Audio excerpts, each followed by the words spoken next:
The work of the legislature this year is largely over now, but the governor has been furiously signing bills into law on a range of issues. For more on those new laws, we go live to Hartford and our News 8 political reporter, Mike Cerulli. Mike. Yeah, good evening to you. And the governor issuing two big vetoes yesterday. After that, he signed dozens of bills with dozens more to come this evening. Some of those bills mundane, some of them deadly serious. 30 bills signed on Monday, with dozens more set to be signed on Tuesday. That's the pace of work for a governor facing a pile of potential laws sent to his desk during this year's legislative session. All told, the governor said he expects to sign about 100 bills into law. Among yesterday's slate, he highlighted a new law taking aim at street takeovers.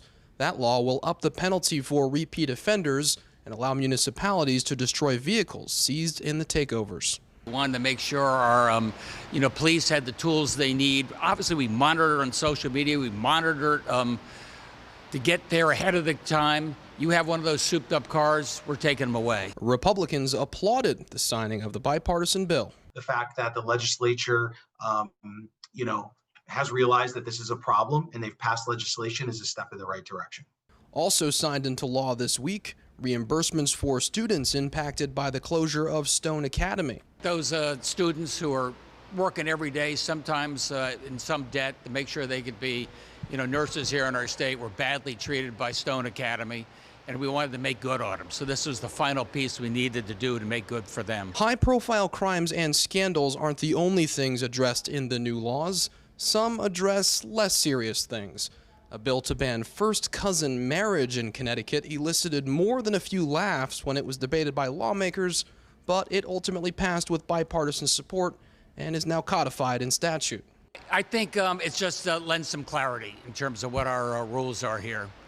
Not good for Franklin and Eleanor, but I think it's a good law to put in place. The 100 or so bills that will be signed into law represent a tiny fraction of the thousands introduced at the start of the session, but in some lawmakers' view, that's how it's supposed to work. I always say that, sometimes less is more in terms of signing in a ton of bills.